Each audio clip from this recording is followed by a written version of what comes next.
21,000. According to the source material from Global Issues, that number, that's how many children died today. It's a staggering daily tragedy rooted in things like poverty, preventable causes that you almost never see in the big headlines. So, in this explainer, we're going to try to look past that daily flood of news. We want to understand the deeper connections that are so often missed. We're going to connect the headlines. You know the feeling, right? Every single day, it's like we're just hit with this fire hose of news. It's this constant stream of information from every corner of the globe. Political crises, humanitarian emergencies, natural disasters. It can feel, well, pretty overwhelming and honestly completely disconnected. You see a political stalemate in North Africa, and it's threatening to plunge an entire country back into chaos. Then there's a humanitarian crisis over on the Arabian Peninsula, where millions of people are on the very brink of starvation.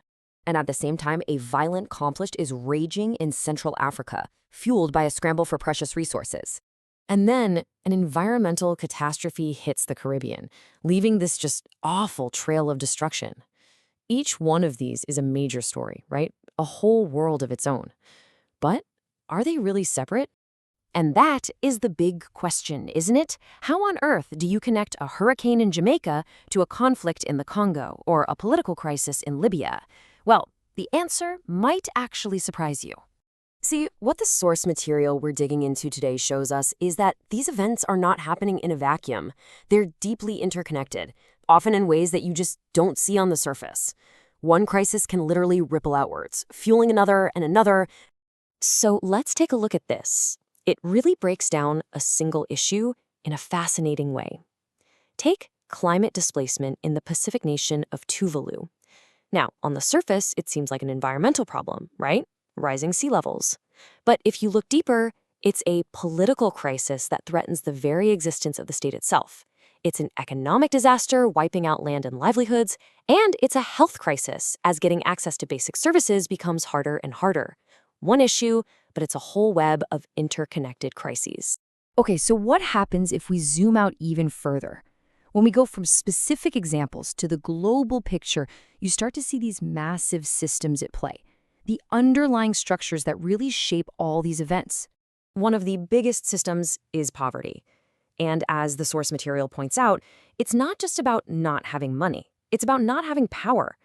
The poorest people are often completely marginalized, with no voice in the political debates that decide their future. I mean, think about that for a second. Imagine living in a world where your voice is never heard, where the decisions that completely change your life are made by people who don't even seem to know you exist. And speaking of money and power, the scale we're talking about can be, well, kind of mind-bending. After the global financial crisis, the analysis shows that U.S. taxpayers alone funded bailout packages and plans that totaled a staggering $9.7 trillion.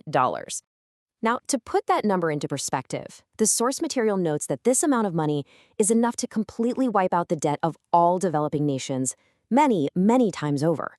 Just imagine the stability, the development, the lives that could be saved.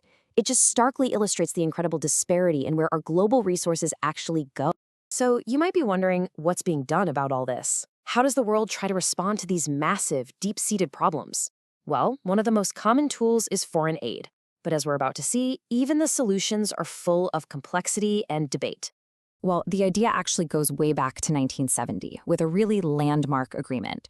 The world's wealthy countries all got together and promised to commit just 0.7% of their gross national income every year to what's called official development aid. It was this huge promise of a better, more fair world. But here's the thing. That promise and reality, they're two very different stories. That 0.7% target has almost never been met. Our source material points to the U.S. as a key example. While it's often the biggest donor, if you just look at the total dollar amount, it ranks among the lowest when you measure it against that 0.7% promise. And it's not just about the numbers. There have been criticisms for years about how aid actually works. The crucial point here is that the system itself is often seen as deeply flawed. Sometimes the aid money has to be spent on overpriced goods from the donor country. Often it doesn't even get to the poorest people who need it the most.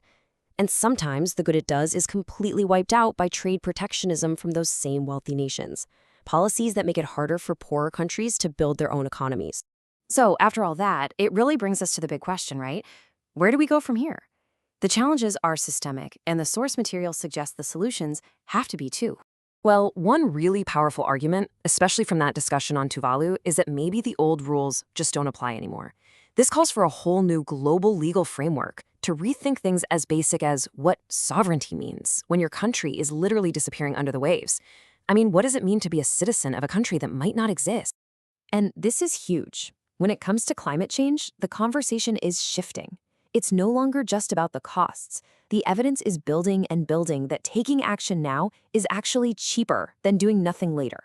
So proactive policy isn't just about the environment. It's an economic issue with this huge potential for new jobs, new tech, and better public health for all of us. So it all comes down to this. For you, for me, for all of us. If the problems of the 21st century, from climate change to global inequality, are all so tangled together, so complex, how do we have to change our own thinking to even begin to face them? I want to leave you with this one final thought, a quote from Bertrand Russell that's featured in our source material, because it really gets to the heart of why this is all so difficult.